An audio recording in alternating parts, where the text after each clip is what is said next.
in a church setting, in my praise team, my choirs, whatever, how can I help resolve conflict?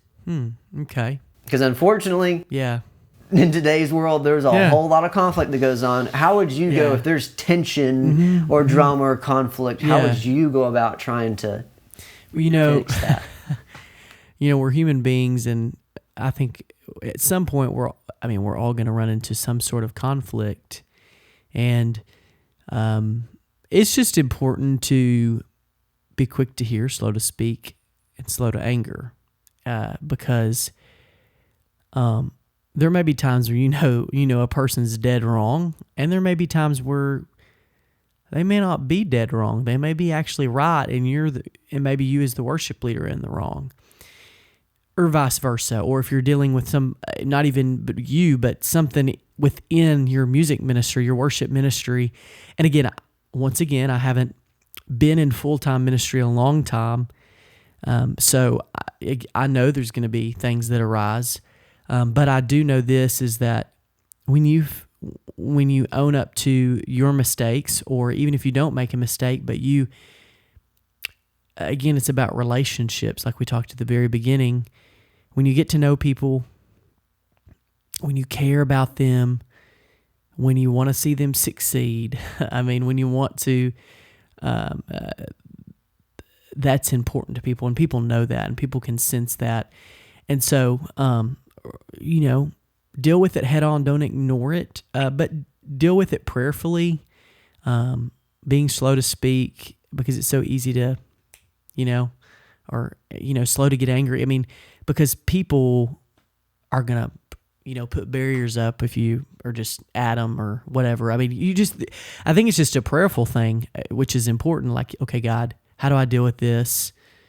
And maybe sometimes in the moment. But yeah, it's just, that's what I think. And again, I know that there's going to be conflict arise because we're human beings, and our hearts are sinful. So,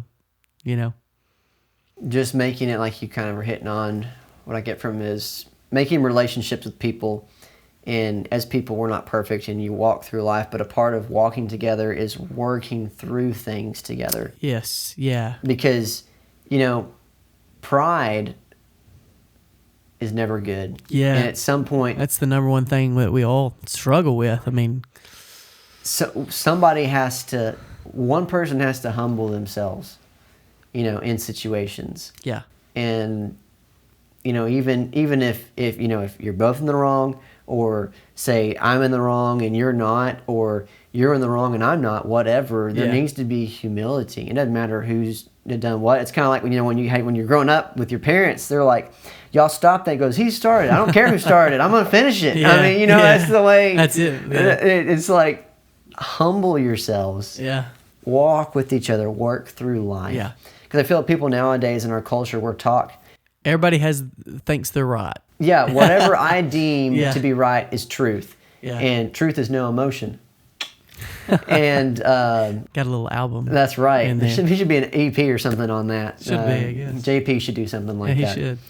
And it's so true in our culture, and I think if we bring that humility and work through things, people don't people's mindset now is no conflict. Yes. Don't address nothing, no conflict. Yeah. But you have to address things to resolve things. Right. And again, there's a way to address it, and nobody likes conflict.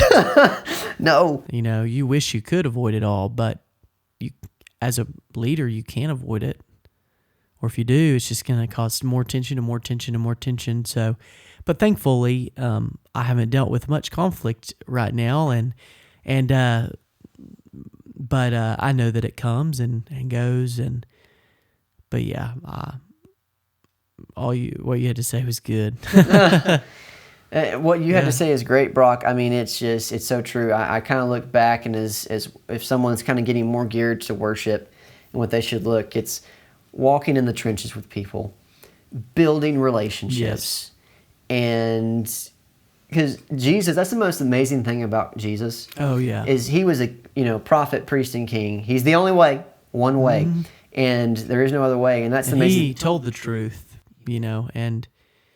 but yet he he loved others. He told the truth, and love was through the truth. And it was because of the truth, a lot of people came to him, and a lot of people rejected him. A lot of people accepted who he was, but like you're saying, like we're supposed to be like Jesus. Like Christians are supposed to mimic their life like Christ, and that's hard as human beings that are sinful and not perfect.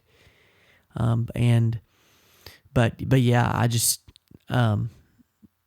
yeah. You'll hear me say it a lot on here, guys. You go on and on. Yeah, you really could. You'll hear me say on here, worship is a lifestyle. And it's absolutely true. The easiest part of your ministry is, because it is a ministry, if you treat it as a job, you're already messing up and you got the wrong mindset. It's a ministry. And the easiest thing you will do is walk up on that stage. But building relationships with people and walking with people and pointing them to Christ, you drawing each other closer to Christ, that's eternal. And that's the messiest part. I mean, because we're all human beings. But yeah, people want to see you as a real person, and so anyways, yeah. No, it's true, and I think that's exactly spot on.